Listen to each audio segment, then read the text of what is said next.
48년을 미국에서 산 75세 유튜버가 이제야 꺼내놓는 진짜 이야기입니다. 사람들이 제게 묻습니다. 장미 씨, 이제 75세인데 손주들 재롱이나 보면서 편하게 살지. 왜 사서 고생하며 유튜브를 해요? 그럼 저는 빙그레 웃으며 되묻곤 하죠.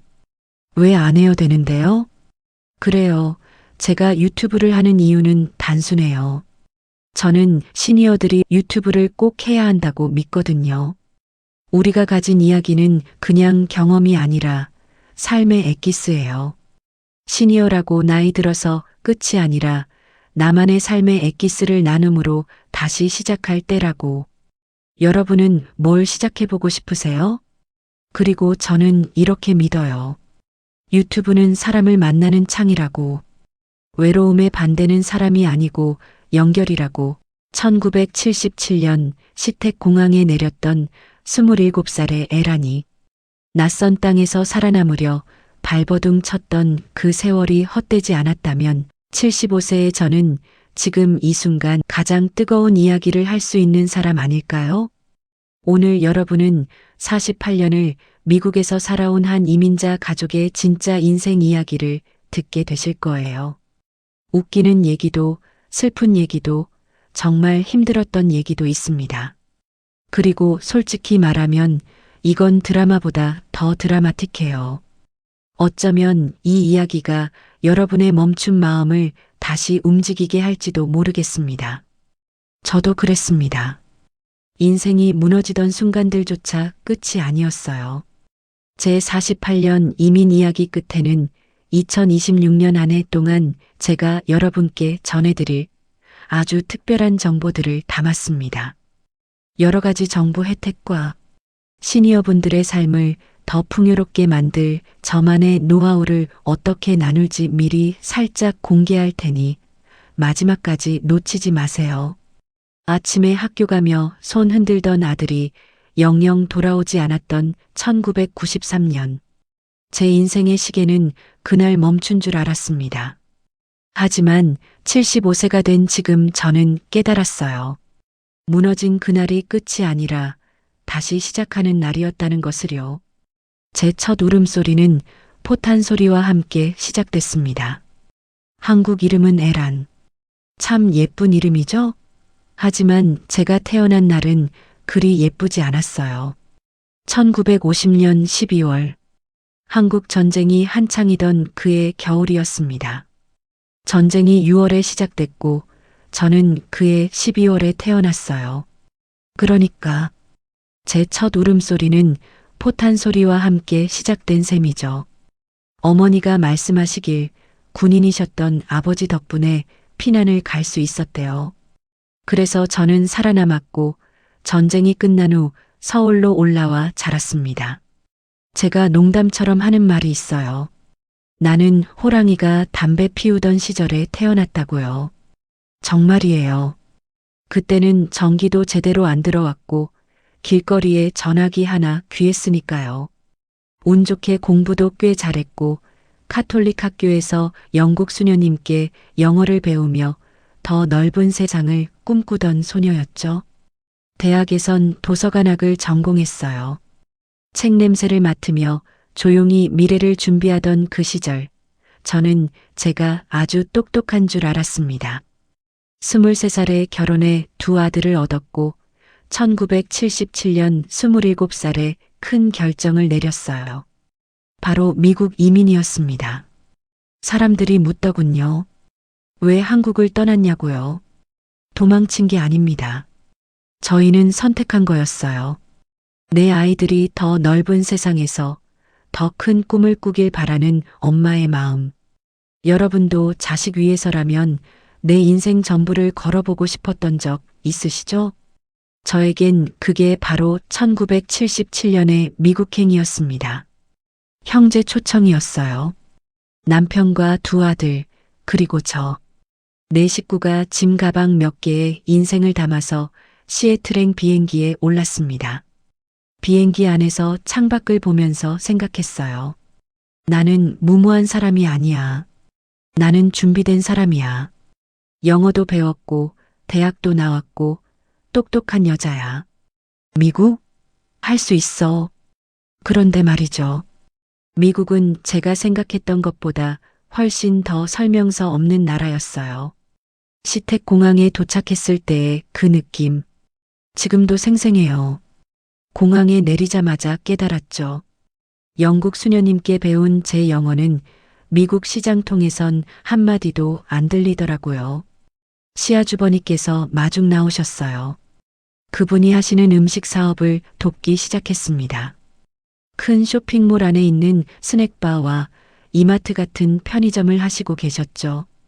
그런데 어느 날 문득 생각했어요. 이건 아니야. 나는 미국에 왔는데 미국을 하나도 모르잖아. 진짜 미국을 알려면 미국 회사에서 일해야 해. 그래서 일단 은행 문을 두드렸습니다. 이력서를 어떻게 썼는지 지금 솔직히 기억이 잘 안 나요.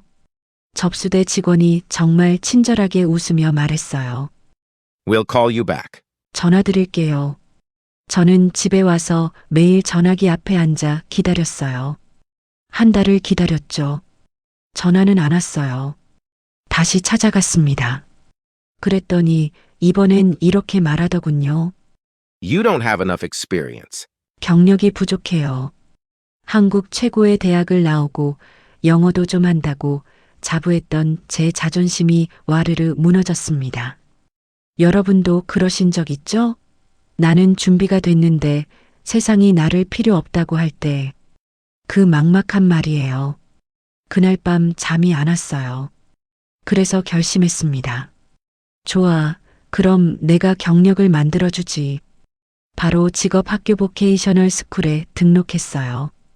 6개월간 키펀치 데이터 엔트리를 배웠습니다. 그렇게 데이터 입력 회사에서 1년 넘게 키보드를 두드리며 일을 갈았습니다. 왜냐고요? 은행에 다시 갈 거니까요. 1년 뒤 다시 은행을 찾아갔을 땐 당당히 합격했습니다. 그런데 발령받은 곳은 오후 3시부터 새벽까지 일하는 컴컴한 자료실이었어요. 어린 아이들을 남편에게 맡기고 밤마다 출근하는데 마음이 아려왔죠. 그때 저는 또 한 번 무브온을 결심합니다. 어떻게 하면 은행이 나를 더 필요로 하게 만들까? 저는 무작정 은행장에게 편지를 썼습니다. 시애틀에 한국 이민자들이 쏟아져 들어옵니다. 그들은 목돈이 있지만 시스템을 몰라 돈을 썩히고 있고 은행은 그 고객을 놓치고 있습니다. 저를 교육해 주십시오. 제가 그 브릿지다리가 되겠습니다. 편지를 보낸 지 딱 3일 만에 은행장에게 전화가 왔습니다. 로즈, 지금 당장 창구 트레이닝 받으세요. 드디어 에란이 아닌 로즈로서 미국 사회의 진짜 일원이 된 겁니다. 여러분, 문이 닫혔다고 포기하지 마세요. 문이 안 열리면 창문이라도 열고 들어가야 하는 게 우리 인생이잖아요. 드디어 컴퓨터실을 벗어나 텔러가 됐습니다. 텔러는 창구에 앉아 있는 행원을 말합니다. 그런데 말이죠. 신입사원 좌충우돌이 시작됐어요. 은행은 새로 들어온 텔러들을 필링 포지션으로 배치했어요. 무슨 말이냐면 어느 지점에서 직원이 결근하면 그 자리를 채우러 가야 하는 거예요.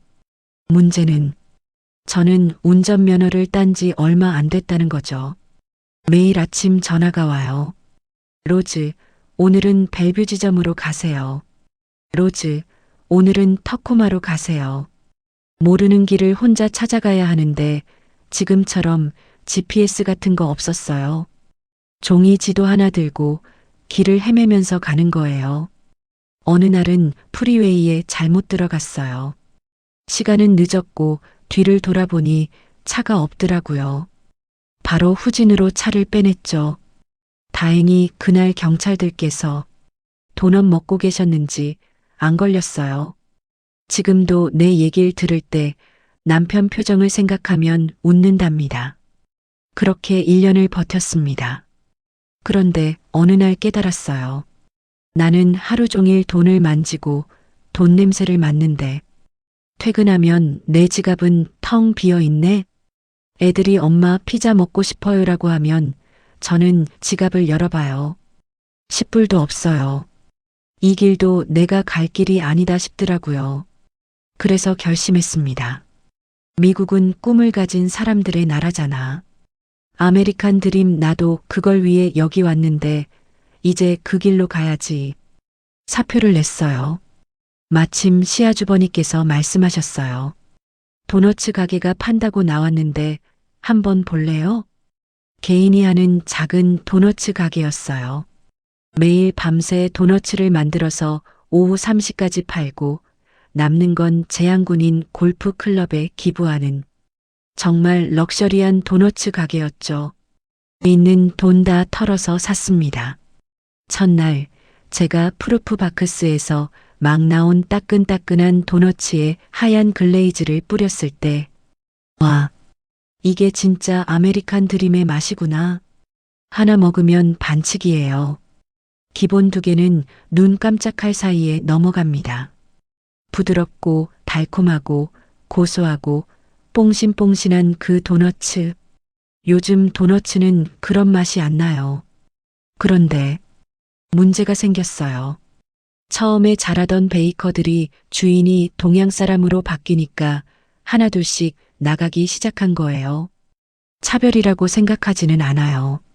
사람들은 자기에게 익숙한 방식으로만 안전을 느끼니까요. 급하게 남편을 투입했습니다. 남자 베이커는 전 주인한테 갔고 여자 베이커 1명이 남았는데 이분이 에밀리예요. 에밀리는 덩치가 우리 남편만큼 컸어요. 남편 키가 178cm였고 퉁퉁했어요.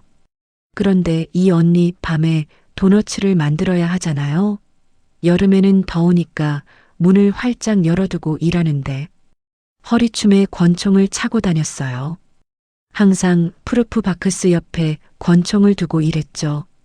어느 날 밤 덩치 큰 남자 2명이 가게에 들어왔어요. 눈빛이 예사롭지 않았죠. 남편이 심장이 멎는 줄 알았대요. 그때 에밀리가 나섰습니다.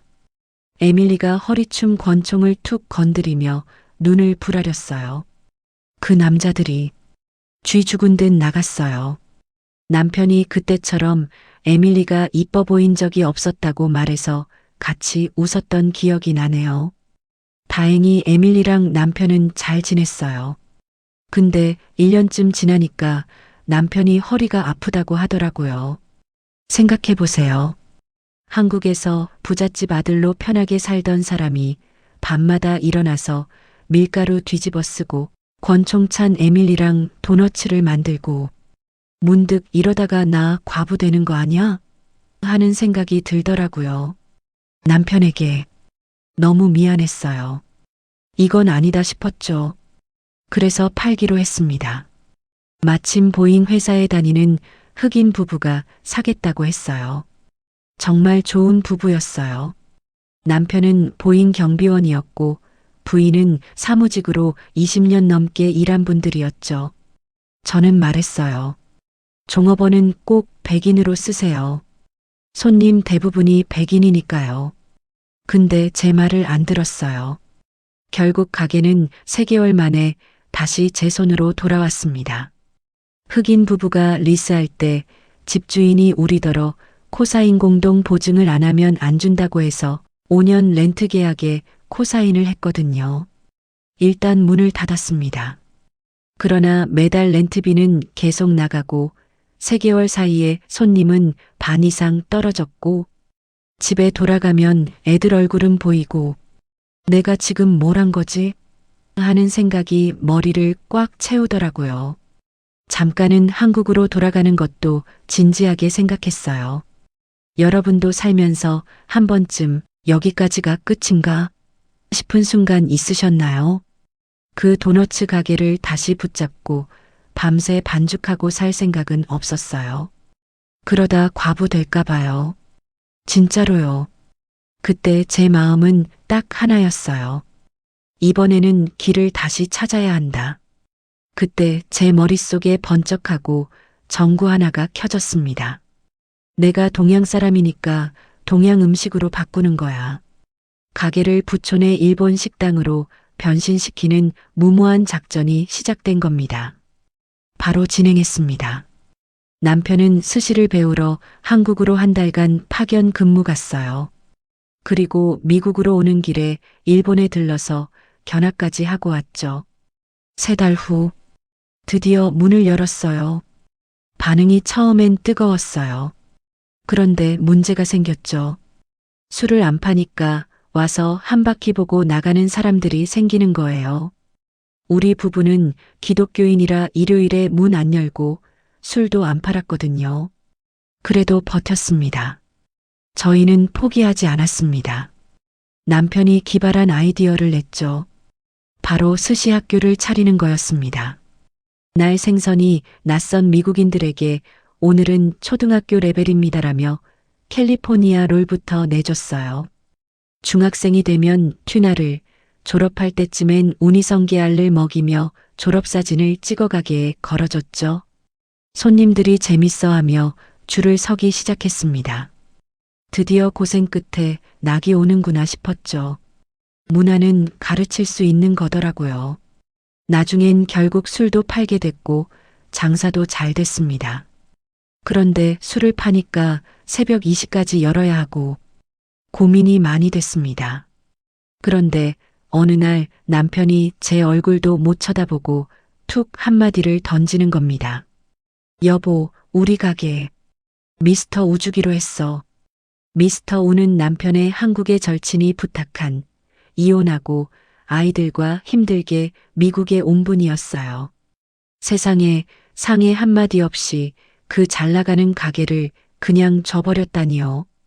사람이 너무 기가 막히면 화도 안 난다는 걸 그때 알았습니다. 텅 빈 천장을 보며 생각했어요.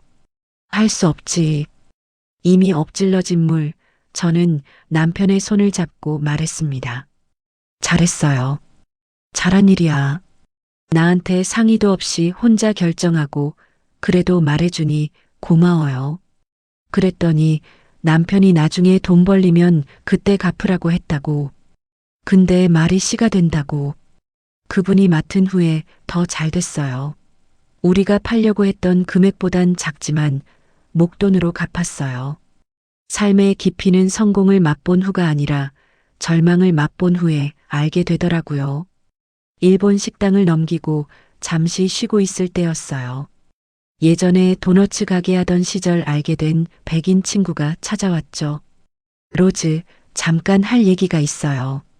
새로운 일을 소개하고 싶다면서 딱 한 번만 모임에 같이 가보자고 하더라고요. 솔직히 저는 처음엔 생각했어요. 이거 이상한 거 아니야? 근데 막상 가보니 제 예상이 틀렸어요. 사람들이 노하우를 숨기지 않고 나누고 서로 도와주고 같이 성장하자는 분위기였거든요. 제가 미국에서 사업하면서 가장 답답했던 2가지. 멘토가 없다는 것, 네트워크가 없다는 것. 그게 그곳에서 처음으로 채워졌어요. 그때부터 저는 책을 읽고 기록하고 사람을 만나고 거절을 견디는 습관이 생겼습니다. 지금 생각하면 제 무보온 기질은 그때 단단해진 것 같아요. 그리고 그 시절 제 마음을 붙잡은 말이 하나 있었어요.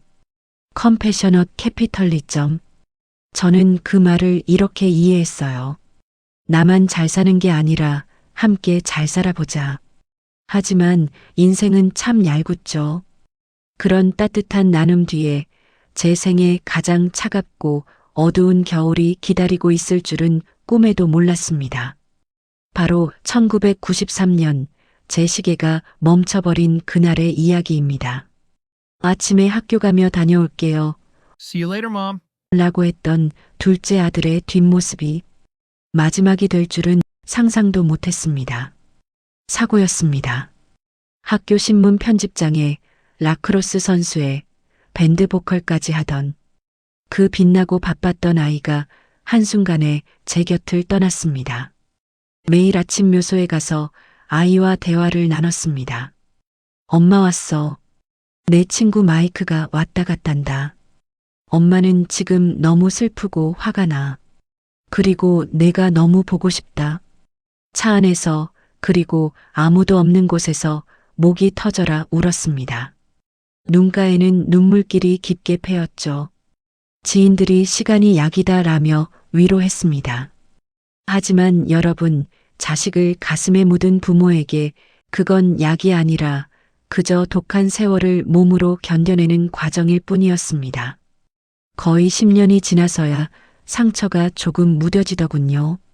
그렇게 7년이 흘러 큰아들이 대학을 졸업하며 제안했습니다. 엄마, 우리 뉴욕으로 가요. 새로 시작해봐요.